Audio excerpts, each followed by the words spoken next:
나는 북튜버다. 매일 책을 읽고 리뷰를 구상하고 촬영하고 편집하는 일상이 반복된다. 선배님, 왜요? 제가 재밌게 본 책이 있는데 유튜브로 소개 좀 부탁드려도 될까요? 저 책 읽는 거 별로 안 좋아하거든요. 솔직히 힘들다. 직장에 나왔으면 일을 하는 말이야. 그 중에 가장 힘든 단계는 구상.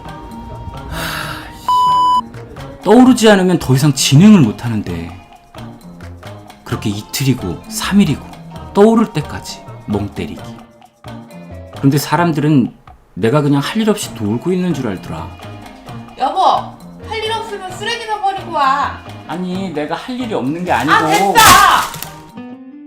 안녕하세요, 사월이 아빠입니다. 오늘도 열심히 구성을 해서 인사드립니다.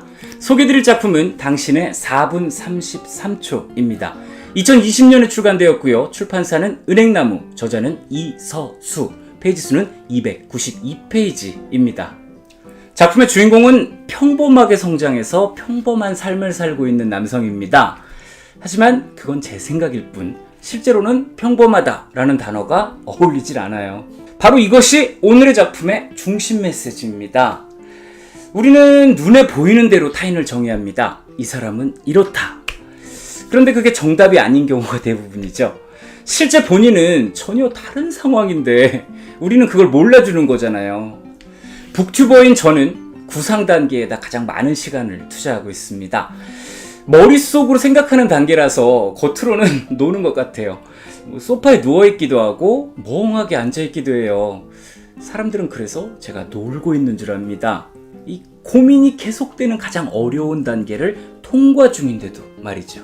작품의 주인공인 이기동도 마찬가지입니다. 소설가라는 타이틀을 달고 있는 그에게 사람들은 묻죠. 야, 너 요즘 소설 안 쓰냐? 아니요. 작품을 발표하려고 이리 뛰고 저리 뛰고 그럽니다. 그저 발표를 못하고 있을 뿐 노는 것 같아도 뭔가를 계속 하고 있단 말입니다. 작품의 제목에 등장하는 4분 33초는요. 미국의 작곡가인 존 케이지의 대표곡입니다. 존 케이지는 우연성 음악의 개척자라는 평가를 받고 있고 조작된 피아노 기법을 사용하기도 했습니다. 음열주의, 전자음악 등의 음악을 작곡했고 국제적인 전위예술 운동인 플렉서스 운동에도 참여하기도 했던 아방가르드 작곡가죠. 그러면 일단 4분 33초를 잠깐 감상해 보시자고요. And now a performance of John Cage's 433.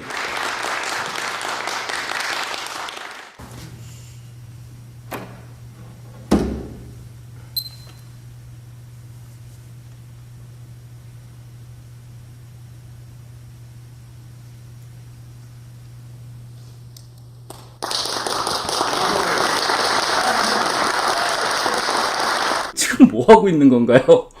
왜 아무것도 안 하죠? 네, 이 곡은 1952년에 작곡을 한 피아노를 위한 작품으로 아무 연주도 안 하는 것이 특징입니다. 연주자가 아무 연주도 안 하고 있기 때문에 아무런 소리가 나지 않는다라고 생각을 할 수가 있는데요. 하지만 아무 소리도 없는 것은 아니에요. 관객들의 부스럭거리는 소리, 웅성거림, 기침소리, 훌쩍거림. 그래서 이 곡은 언제나 똑같지만 언제나 다른 곡이죠. 작곡가 존 케이지는 이 곡을 만들기 위해서 많은 고민을 했고요. 연주가 진행되는 동안에도 의미 있는 활동을 하고 있었던 겁니다. 하지만 대부분의 사람들은 아무것도 안 하고 놀고 있는 것으로 알았죠. 결국 이 혁신적인 작품은 당시 음악계의 주류에서 외면당했습니다. 작품의 주인공 이기동, 아방가르드 작곡가 존 케이지, 그리고 북튜버 사월이 아빠. 제가 무슨 얘기를 하고 있는 건지 감이 잡히셨나요? 모두에게 4분 33초라는 시간은 의미 있는 시간입니다. 우리 인생에서 대다수의 음악은 침묵 속에서 연주가 되고 있을 뿐 절대적인 무음은 없어요. 이 작품은 좌절과 낙담이 몸에 배어있는 인물 이기동과 인정과 찬사를 받는 천재 존 케이지의 삶을 동시에 다루고 있습니다. 두 사람의 삶은 닮은 듯 닮지 않았고요. 겹치지 않는 듯 겹칩니다. 그렇다고 이 두 사람이 직접 만났거나 하느냐? 그것도 아니에요. 그저 병렬적인 구조로 번갈아 가면서 진행이 될 뿐이에요. 비슷한 형식을 찾아보자면 베르나르 베르베르 작품이 생각이 나는데요. 보통은 이야기가 진행이 되면서 지식에 관한 이야기가 이렇게 번갈아 가면서 등장을 하고 있죠. 신 같은 경우에는 주인공의 이야기 그리고 인류의 이야기가 번갈아 가면서 나오고요.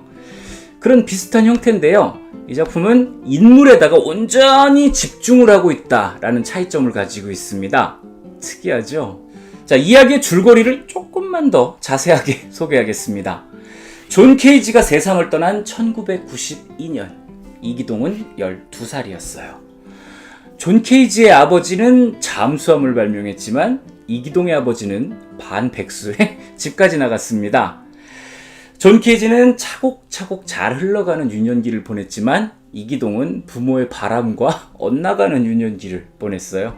대학 입학에 실패한 이기동은 노량진 재수학원을 다니면서 삼수 끝에 대학에 진학했습니다.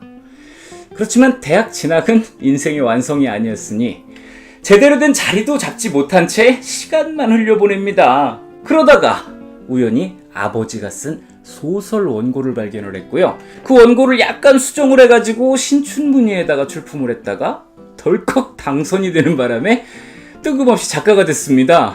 이제 작가라는 타이틀을 얻게 된 주인공.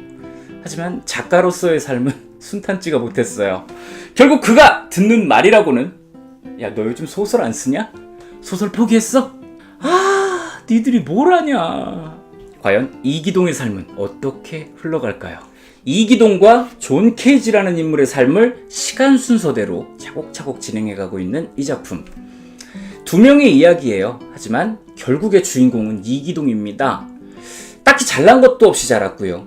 일도 잘 안 풀리고 뭘 하려고 해도 이리저리 막히는 주인공의 삶.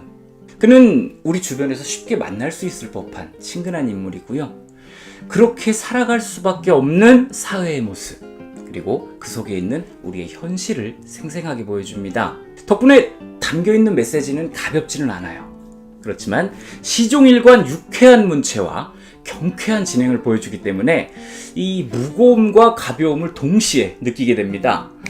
제가 밀란 쿤데라의 참을 수 없는 존재의 가벼움 리뷰에서 언급을 했던 얘기가 있어요. 가벼운 줄 알았는데 무겁네. 아울러서 짤막짤막한 단락들이 계속 이어지는 구성이기 때문에 읽기가 편하고요. 내용 파악도 어렵지가 않습니다. 또한 주인공 이기동과 존 케이지 외에 주인공의 친구 1등, 또 주인공의 아내 등이 등장을 해서 그들만의 이야기를 또 들려주기 때문에 이 현실감을 더욱더 입체적으로 경험하게 됩니다. 장점이 굉장히 많죠. 저는 이러한 장점들로 인해서 이기동과 존 케이지의 삶을 따라가는 동안에 인생은 가까이서 보면 비극이지만 멀리서 보면 희극이다 라는 말을 떠올리는 시간이었어요. 당신의 4분 33초는 어떤 일이 일어나고 있나요? 네, 여기까지가 오늘의 작품 당신의 4분 33초 리뷰였어요.